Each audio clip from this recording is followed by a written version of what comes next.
Muito bem, vamos para a lição de número 4, lição muito importante com o título Quando se vai a glória de Deus. É muito forte porque o Senhor Deus diz que nós somos o templo do Espírito Santo. Então, quando você crê no Senhor Jesus Cristo, o Espírito Santo passa a fazer morada dentro de você. E se nós rejeitarmos a palavra do Senhor, se nós endurecermos o nosso coração, se nós começarmos a andar em prática do pecado, na prática do pecado, rejeitando a palavra do Senhor. Nós vimos na lição de número 3 que o templo, né, havia abominações no templo. Então, se nós não tomarmos cuidado e profanarmos o templo, que somos nós mesmos, né, o templo do Espírito Santo, então a glória do Senhor pode se retirar, o Espírito Santo pode se retirar. Então, isso é um cuidado que nós temos que ter de andar em obediência. Perfeito nenhum de nós somos, mas pedir a Deus sempre perdão pelos nossos pecados. O texto áureo está em Ezequiel capítulo 11, versículo 23, dizendo: E a glória do Senhor se alçou desde o meio da cidade e se pôs sobre o monte que está ao oriente da cidade. Então veja bem, a presença de Deus sai do templo e agora ela se coloca ali no monte, ao Monte das Oliveiras, antes que subisse de volta aos céus. Verdade prática, Deus abandona o templo e retira a sua glória por causa das abominações do povo. Então veja bem, antes que essa glória se retirasse do templo, o Senhor mostra a Ezequiel, né, que as pessoas estavam se corrompendo e que havia idolatria dentro do templo. E o próprio Ezequiel questionou a Deus, né? Por quê? Porque Ezequiel tentou interceder a Deus, mas Deus mostrou para ele que o povo estava com o coração endurecido e que não queria se voltar a Deus. Nossa leitura bíblica em classe encontra Ezequiel capítulo 9, versículo 3, também capítulo 10, versículo 4, versículo 18, versículo 19, também o capítulo 11 e o versículo 22 ao versículo de número 25. E a introdução está dizendo: a glória de Deus representava a presença de Javé, né, ou Yahvé, a presença do Senhor no templo. Quando Deus mandou Moisés construir o tabernáculo, explicou a razão dessa ordem, dizendo assim, em Êxodo 25 e 8: E me farão um santuário e habitarei no meio deles. Então é a promessa de Deus estar habitando ali no templo, né, no tabernáculo, quando estavam no deserto, e depois, quando eles entram na terra prometida ali, o próprio Salomão constrói o templo. Nós vamos falar tudo sobre tudo isso, viu? Parte primeiro aqui, sobre a glória de Deus. A glória de Deus baixou do céu à terra, primeiramente no tabernáculo, no dia da sua dedicação. Então, quando Deus mandou Moisés fazer o tabernáculo no deserto, então naquele dia que faz a dedicação, a glória do Senhor, então, vem sobre aquele local. E essa cena se repetiu por ocasião da inauguração do templo de Jerusalém por Salomão. Quando Salomão também dedica ali, né, faz o templo e dedica ali ao Senhor, faz aquela inauguração, a presença de Deus também tomou conta ali. No item 1 aqui da primeira parte, o significado de glória. Interessante esta passagem, esse ensinamento, por quê? Porque olha só, o contexto ajuda a esclarecer o sentido do termo. A palavra hebraica é Kavod. Então, o que significa Kavod? Kavod significa a glória de Deus. E ela tem um significado, ela significa literalmente peso. Por quê? Porque essa glória de Deus, quando a pessoa sente essa presença, é como se sentisse um peso. Por isso aqui se dobra, por isso aqui se prostra. Por isso que nós vamos ver o apóstolo Paulo dizendo, né, que todo joelho se dobrará diante de Deus, que imagina no juízo final, quando a Bíblia diz que o céu e a terra serão enrolados e vai aparecer o grande trono branco, o juízo final. Aí diz assim: de cuja presença fugiu o céu e a terra. E quando se estabelece ali diante do Deus Todo-Poderoso, toda a sua criatura, todos os anjos, toda a criatura, todos os seres humanos de todas as épocas, naquela grande ocasião do grande trono branco ali, veja bem, todos os joelhos se dobrará. Por quê? Porque a presença de Deus, ela é incomparável, a presença de Deus, ela é gloriosa. Então, nesse sentido literal, aparece duas vezes no Antigo Testamento, em 1 Samuel, no capítulo 4, depois no capítulo 14. A Septuaginta, né, que é a versão antiga ali da Bíblia, escrita no grego, a palavra então é doxa, que significa glória, resplendor, poder, honra, reputação, e também time, que significa valor e honra, mas nas visões de Ezequiel, glória indica o resplendor da presença de Deus, viu? Então, essa é a descrição feita pelo próprio profeta. Ele está vendo ali o resplendor da glória de Deus, né? Então, por isso que quando Ezequiel, na sua primeira visão, vocês lembram, nós falamos nas outras lições, ele ficou 7 dias pasmo, né? Daquela visão. No item 2 aqui, a glória de Deus. A outra coisa que é interessante para nós falarmos nessa primeira parte é que o vocábulo Shekinah, geralmente usado entre os crentes, entre os evangélicos, principalmente quando está pregando, né? Falar Shekinah de Deus. Então, essa palavra Shekinah, geralmente usada pelos crentes como glória, ela não aparece na Bíblia Sagrada, viu? Então, a palavra usada ali na Bíblia é Kavod. Então você vai dizer, pastor, então de onde que eles tiraram a palavra Shekinah? É que essa palavra Shekinah, ela é hebraica mesmo, tá? E ela também tem o significado de morada em, pode também significar a presença de Deus, mas ela é usada pelos hebreus no livro desde do Talmud. Então, o Talmud, né, que é a tradição dos anciões lá, que é um conjunto de 63 livros com regras, tradição, doutrinas judaicas. Então, lá no Talmud se usa a palavra Shekinah, mas na Bíblia, ali na Torá, a Torá que é a Bíblia, que é o Antigo Testamento, Torá é o Antigo Testamento. Então, na Torá, que é o Antigo Testamento, na nossa Bíblia, no Antigo Testamento, não tem essa palavra Shekinah, viu? Então, você que gosta de pregar, de ensinar, então passe a usar a palavra correta aqui, ó. E a palavra correta, ela é Kavod. Letra K, depois A, o V, o O e o D mudo. Kavod. Kavod é a presença de Deus. Amém? No item 2 aqui, a glória de Deus, ela se manifestou aos filhos de Israel quando Moisés dedicou o templo a Deus, né? Era a presença de Deus no meio do povo e acompanhou Israel em toda a sua jornada. Por quê? Porque aquela nuvem que dava sombra para eles de manhã e à noite havia uma coluna de fogo, então aquilo era a presença de Deus com eles ali, tá certo? E no templo de Salomão, quando Salomão inaugura o templo também, mais uma vez ali, né, tem a manifestação da presença do Senhor. Mas essa promessa nunca foi incondicional. E parece que o povo havia se esquecido disso. Então, lá em 2 Crônicas 7, versículo 14 ao 16, deixa bem claro: e se o meu povo que se chama pelo meu nome se humilhar e orar. Então, a promessa de Deus, existe promessas incondicionais, sim, mas existe promessas condicional. Qual que é a promessa condicional? É aquela que Deus prometeu, eu vou fazer, mas é uma aliança, eu faço a minha parte e você também faz a sua parte, tá certo? Então é este o cuidado que nós temos que ter.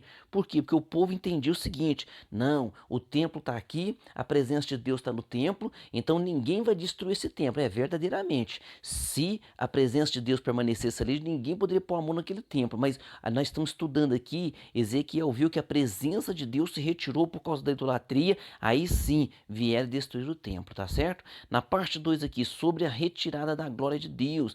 Então essa retirada aconteceu em alguns estágios. Na letra A, aqui, ó, a glória se levantou do querubim sobre a arca da aliança. Depois, letra B, passou para a entrada do templo. Letra C, pairou sobre os querubins, né, e aos poucos afastou-se completamente do templo. E letra D, por fim, a glória de Deus se pôs sobre o Monte das Oliveiras e aí subiu de volta. Então, veja bem que as coisas não acontecem do dia para a noite, não é rapidamente não.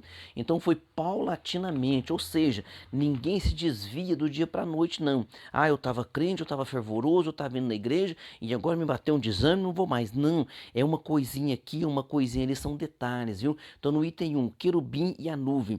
O profeta está se referindo aos dois querubins que ficavam ali no propiciatório, na tampa da arca da aliança, viu? Alguns teólogos imaginam que quando ele vê a glória, né, pairando sobre os querubins, seria o querubim da visão dele. Então, independente se foi o querubim da visão dele ou se é o querubim que provavelmente seja ali na arca, porque está olhando no templo, né? A presença de Deus se retirar do templo e depois ir para o Monte das Oliveiras, depois subir de volta. Então, provavelmente ali na arca da aliança, que representava a presença de Deus, então ele via a presença de Deus pairando sobre os querubins ali, que o querubim havia uma imagem de dois querubins em cima daquela arca, em cima da tampa da arca, tá? Então, primeiramente, ele vê a nuvem pairando ali para ela se retirar, tá? Então é isso que nós temos que ter este cuidado. Então essa nuvem está associada à presença pessoal do Senhor. Durante a peregrinação do deserto estava lá aquela nuvem. Então essa nuvem, ela paira ali para depois ir embora. Então essa nuvem estava lá no deserto, estava no tabernáculo, permanece na inauguração ali, né? Finalmente no templo também. Então essa presença divina atingiu o seu clímax com a manifestação do Filho de Deus. Por quê? Porque nós depois, lá em João 1,14 fala, né? O verbo se fez carne e habitou entre nós. Então nós vamos ver que o templo foi destruído, depois foi reconstruído por Zorobabel, depois Herodes, né, amplia esse templo, e depois quem é que entra dentro desse templo? Quem é que está com 12 anos de idade, fazendo ali é, ele estava ali dentro do templo com 12 anos de idade, ensinando aos doutores. Quem é que depois frequentou este templo? E a palavra do Senhor diz assim, né? Porque quando Salomão faz o templo, foi um templo belíssimo, maravilhoso, né? Jamais fizeram outro igual aquele. Depois Zorobabel levanta novamente o templo, mas ali é mais simples. E tem uma promessa lá em Ageu, da Ageu capítulo 2, versículo 7. A glória do segundo templo será maior que a do primeiro. Mas só que eles nunca viram isso. Mas só que quando Jesus entra naquele templo, Jesus é a expressão máxima da glória de Deus, porque ele é o próprio Deus encarnado estando aqui na terra. Então ele entrou naquele templo, tá certo? No item 2 aqui, a retirada da presença de Deus, a glória de Javé ou Yavé, né, a glória do Senhor, pairou sobre os querubins e aos poucos afastou-se completamente do templo. O profeta contempla essa glória se levantando da porta e se movendo para a carruagem trono que estava parada para descer em cima dos querubins. Então toda aquela visão que ele teve da carruagem trono, dos querubins, agora ele vê o que? Ele vê a presença do Senhor subindo ali, pairando sobre os querubins, depois se retirando para a porta. Então nessa visão Ezequiel acompanha a glória de Deus flutuando sobre os querubins e vê a carruagem divina se mover para a porta principal do templo para a sua partida definitiva. Então essa nuvem, ela vai ali, a presença de Deus vai sobre aqueles querubins, sobre aquela carruagem, e ela vai andando. Então agora essa carruagem vai caminhando, vai andando para a presença de Deus ali saindo. A saída da glória de Deus representa a retirada de sua presença. Com isso se aproxima a destruição do templo. Ou seja, quando Deus se retira, aí sim é que eles conseguem destruir o templo. Mas só que os judeus sempre confiaram que o templo é como se fosse um amuleto para eles. A Arca da Aliança é como se fosse um amuleto. Se vocês lembram, eles levaram a Arca da Aliança para a guerra e de repente os filhos de Eli, que estavam em completa desobediência a Deus, perderam a guerra. E alguém diz, olha, mataram os seus filhos, perdeu a guerra e roubou-se, levou-se embora a Arca da Aliança. Para aquele homem foi um desespero, né? Do jeito que ele estava ali deitado sob uma rede, ele cai e quebra o seu pescoço e morre. O sacerdote Eli, né, o profeta Eli. Então olha só como que se confunde, porque a presença de Deus estava no templo, sim, mas só que aí eles entendiam o seguinte, que o templo era maior. O templo é como se eles adorassem o templo e não aquele que mandou fazer o templo, que é o construtor do templo, que é o próprio Senhor Jesus Cristo. Por isso que Jesus fala assim, ó, eu sou maior do que Salomão. Salomão fez o templo. Ele fala, eu sou maior do que o templo, porque ele deu a Salomão, né, ele deu a Salomão a arquitetura daquele templo. Ele mandou que fizesse. No item 3, por fim, a glória de Deus se pôs sobre o Monte das Oliveiras. Então, a presença de Deus no templo era privilégio de Israel.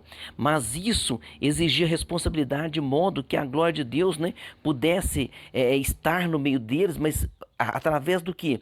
Através da obediência deles é que a presença de Deus permaneceria. Mas eles escolheram o pecado. Mas a casa de Deus era profanada com as práticas pagãs mais abomináveis, como Deus falou ali com Ezequiel e mostrou ao próprio Ezequiel. Vocês vão ver lá, né, que nós estudamos, que Deus pega Ezequiel lá no cativeiro da Babilônia, na Caldeia, pega ele pelos cabelos, leva ele lá no templo em Jerusalém, transporta ele em espírito, né, e mostra todas as abominações. Então Ezequiel viu a glória de Deus partindo do templo para o Monte das Oliveiras. Dali ascendeu ao céu para retornar no fim dos tempos, não mais no templo de Jerusalém, mas no templo do milênio. Então essa glória do Senhor vai voltar a permanecer aqui na terra. Quando? Quando o Senhor Jesus Cristo arrebatar esta igreja, haverá um período de grande tribulação onde Deus vai tratar com Israel. No final dessa grande tribulação, o próprio Senhor Jesus Cristo, na batalha do Armagedon, que haverá no final da grande tribulação, o próprio Senhor Jesus Cristo desce visivelmente sobre o Monte das Oliveiras e vem socorrer o seu povo, estabelecer o seu milênio. Então, nesta ocasião, né? Nesta ocasião, a própria Jerusalém celeste vai vai pairar sobre a Jerusalém terrestre. Jesus vai governar aqui neste mundo. Então, os judeus também, eles têm muito esse entendimento do templo sobre uma coisa escatológica, sobre algo do futuro. Por isso, hoje mesmo eles têm toda a reconstrução do terceiro templo preparado, mas estão aguardando o quê? Eles aguardam um Messias para construir esse templo, mas nós entendemos que eles serão enganados e que haverá esse falso Messias durante a grande tribulação, né? Que será um líder político e um líder religioso, o qual vai fazer esse acordo para que eles construam esse templo, porque hoje, para eles construir esse templo, há uma mesquita, né? E como é que você faz? Se há uma mesquita no local onde você deve construir o templo, a mesquita pertence aos islâmicos, né? Ao povo islâmico, e como é, então tem que haver um grande acordo aí de paz, de interesses, e isso só será feito por este grande líder político que enganará Israel, tá? Com a retirada da presença de Deus do templo, ficou vulnerável, né?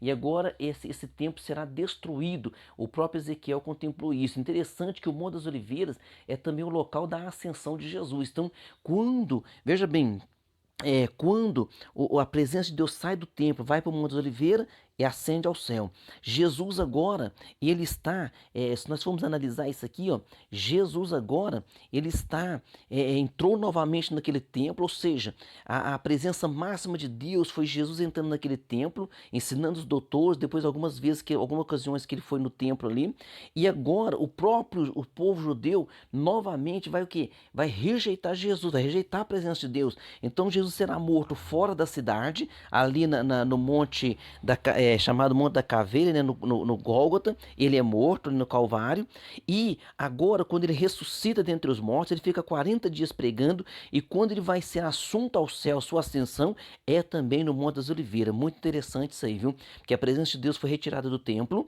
e lá no Monte das Oliveiras ela sobe. Agora Jesus, que é a presença total de Deus aqui na terra, rejeitado pelos homens também, ele agora é assunto ao céu no Monte das Oliveiras, tá? Mas só que 10 dias depois ele envia o Espírito Santo para inaugurar a sua igreja. Olha que coisa maravilhosa. Então agora não é mais o templo, mas cada um de nós somos um templo. A Bíblia diz: vós sois o templo do Espírito Santo. Amém, queridos? Vamos lá. Parte 3 sobre o segundo templo. Ciro, rei da Pérsia, baixou um decreto colocou fim ao cativeiro de Judá, né, em 539 a.C. E pouco tempo depois partiu de Babilônia a primeira leva de judeus para reconstruir o templo, viu? Então eles vão reconstruir o templo em 539 a.C. Então o primeiro templo de Salomão, grandiosíssimo, foi destruído. Agora ficou 70 anos no cativeiro da Babilônia, eles voltam e vão reconstruir o templo. Então no item aqui, ó, o segundo templo, conhecido como Templo de Zorobabel, foi inaugurado no ano sexto, né, do reinado do rei Dário, que corresponde ao ano 516 a.C. Não era uma construção com a mesma dimensão e beleza arquitetônica de Salomão, mas havia uma promessa, né? Olha, a glória deste templo será maior que a do primeiro. No item 2 aqui, o templo de Herodes. Agora, o templo de Herodes, esse templo de Zorobabel foi reformado e ampliado por Herodes Magno. Não confundir os Herodes, viu? Então, Herodes era um título, então houve vários Herodes, e quem reconstruiu o templo aqui é o Herodes Magno. Ele conseguiu persuadir os judeus, né, dizendo que aquele templo ali não estava à altura, né, da antiga glória, e ele vai ampliar e fazer essa reforma, viu? Os trabalhos se iniciaram cerca de 15 anos antes de Cristo nascer e continuaram em andamento nos dias do ministério de Jesus. E 46 anos depois, né, e conhecido como o Segundo Templo. Era um cartão postal de Jerusalém. A construção só foi concluída em 66 depois de Cristo, tá? Então este templo aí que Salomão, que Herodes, né, amplia ele, este templo é o mesmo de Zorobabel. Então agora cumpre-se aquela promessa, porque a glória da segunda casa será maior que a da primeira. Então Jesus entrou neste templo. Jesus foi apresentado. Jesus, depois, com 12 anos, ele está ensinando ali os doutores. Depois ele frequentou este templo, né? Parte 4 aqui, sobre o Senhor Jesus e o templo. Então vamos lá, no item 1, explicação teológica. Jesus disse: eis aqui quem é maior que Salomão. Quem é maior que Salomão? Jesus. E ele também diz assim, ele declarou-se maior que o templo. Ele também fala assim, ó, eis aqui quem é maior que o templo. Por quê? Porque eles idolatravam aquele templo, né? Eles falavam, olha que templo, nós temos o templo. Então, em vez de eles falarem assim, nós temos Deus, temos a presença de Deus, então eles confundiam. Eles queriam, eles diziam assim, nós temos o templo, é como se fosse um amuleto, né? Ah, eu tenho aqui, eu tenho um amuleto na minha mão, então eu tô salvo. Eu carrego uma Bíblia na mão, eu tô salvo. Não, carrega uma Bíblia na mão, mas tem que carregá-la primeiramente no coração. Carregue na mão mesmo, mas carregue no coração. O salmista escreveu assim, ó, escondi a tua palavra no meu coração para não pecar contra ti. Amém? Quando ele curou o paralítico em Cafarnaum, ele disse assim, ó, filho, perdoados estão os teus pecados. O que ele estava mostrando? Ele estava mostrando ali para os sacerdotes, né, que, porque tudo era feito no templo, né, era feito a expiação do pecado, tudo é feito no templo. Então ele estava querendo mostrar o seguinte, olha, tá chegando aqui alguém que é maior do que o templo. Amém? Olha só, e o Verbo se fez carne e habitou entre nós, e vimos a sua glória como a glória do unigênito do Pai, cheio de graça e de verdade. No item 2 aqui, o fim do templo, o que o Senhor Jesus vinha insinuando ou ensinando de maneira indireta, na última semana dele de ministério, ele falou diretamente, ele falou assim, ó, não ficará pedra sobre pedra que não seja derribada. Lá em Mateus 24:2, depois ele fala assim também, ó, dias virão em que não se deixará pedra sobre pedra que não seja derribada. E no ano 70 da nossa era, né?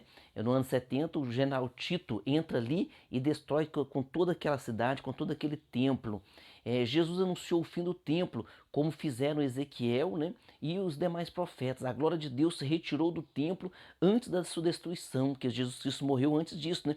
Ele morreu fora da cidade, ressuscitou o terceiro dia, 40 dias depois, no mesmo Monte das Oliveiras, que Ezequiel viu a presença de Deus saindo do templo e indo embora, no mesmo Monte das Oliveiras, Jesus é assunto aos céus. Olha só, então depois que ele é assunto ao céu, passa alguns anos e o templo é destruído. No item 3 aqui, no item 3, a presença de Deus hoje. Quando Jesus, no alto da cruz, com grande voz, ele entrega o seu espírito, né?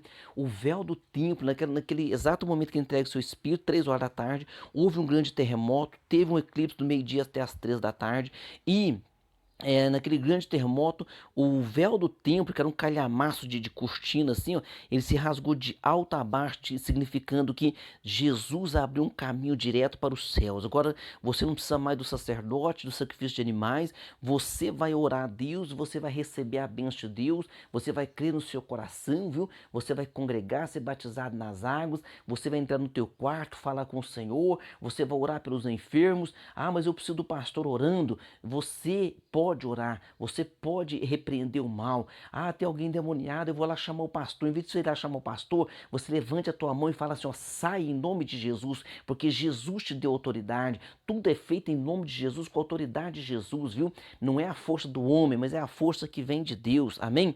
Nós vamos lembrar que lá em João 4, né, a mulher samaritana perguntou para Jesus, ela foi inteligente. Ela falou, já que ele é profeta, deixa eu perguntar para ele. E ela disse assim, olha, os nossos pais nos mandaram adorar nos montes em Samaria. E os judeus, né, dizem que é lá no templo em Jerusalém. E Jesus então vai responder àquela mulher. Jesus diz assim, olha, Jesus fala assim, ó, a hora vem em que nem neste monte, nem em Jerusalém adorareis ao Pai. Então ela ficou perguntando, pensando, em que hora vai ser? Então em seguida ele fala, mas a hora vem e agora é, em que os verdadeiros adoradores adorarão o Pai em espírito e em verdade, porque o Pai procura a tais que assim o fazem. Olha só, então Jesus fala para aquela mulher, olha, não é nos montes de Samaria, também não é lá no templo em Jerusalém, mas é adorar em espírito e em verdade. Então Jesus Cristo veio trazendo agora este caminho, porque Ele é o caminho, Ele é o caminho, a verdade e a vida. Então busque a Deus, sinta a presença de Deus, seja cheio da graça do Senhor, faça a obra com autoridade, com entusiasmo. Ah, pastor, não tem eloquência, mas se você acha que Deus precisa de eloquência de alguém, porque quem transforma o coração é Deus. Se você na sua simplicidade falar para alguém que Jesus ama aquela pessoa e que Jesus é o único caminho, peça a ela, fala com ela, vamos para a igreja, vamos ouvir a palavra, vamos ouvir os hinos, e Deus então é que faz a obra de maneira poderosa. Glória a Jesus, aleluia. Conclusão, a nossa conclusão está dizendo, concluímos que em ambos os casos, tanto Ezequiel como Jesus, né, ambas as gerações rejeitaram a Deus, e o templo então foi destruído. Por quê? Porque ambos rejeitaram a Deus, tá? Mas nós estamos aqui para receber o Senhor Jesus Cristo como nosso único e o suficiente Salvador. Vamos para nossas perguntas. Pergunta número 1. Qual o significado de glória na descrição da visão de Ezequiel? Lembrando que a palavra glória na Bíblia, no Antigo Testamento, é kavod, viu? Glória, presença de Deus. Então, qual o significado? Indica resplendor pela presença do Senhor. Pergunta 2. O que representa a saída da glória de Deus? Representa o que? A retirada da presença de Deus. Pergunta 3. Qual o pensamento do período pós-exílio sobre o retorno da glória de Deus? Então, eles imaginavam o quê? Eles tinham esse pensamento escatológico, né? Para uma era futura, mas isso aconteceu já. Jesus Cristo, que é o próprio Deus encarnado, né, entrou no templo, isso que cumpriu lá Ageu 2:7. A glória da segunda casa será maior que a da primeira. Por quê? Porque na primeira houve a presença de Deus e na segunda casa o próprio Deus pisou ali. Jesus pisou ali dentro daquele templo. Aleluia. Pergunta 4. Por que a glória da segunda casa foi maior que a da primeira, né? Então acabamos de responder já, né? Por quê? Porque na primeira houve a presença de Deus, mas na segunda casa ali, o próprio Jesus, ele entra ali, né? O próprio Jesus está naquela casa. Então a presença de Jesus nele fez a glória da segunda casa ser maior. Pergunta 5. Quem substituiu o templo de Jerusalém? O Senhor Jesus Cristo. Ele falou assim: eis aqui alguém que é maior do que o Salomão que construiu a primeira casa. Eis aqui alguém que é maior do que o templo. Jesus é maior que o templo. Então as pessoas iam até o templo para adorar. Nós vamos até Jesus para adorar. Mas aonde está Jesus? Jesus está onde você está neste momento, ouvindo esta palavra aqui. Então creia no seu coração, adore a Ele e sinta a presença dEle e seja você e eu instrumentos na mão dEle para abençoar os demais. Amém? Deus abençoe você e até a próxima aula.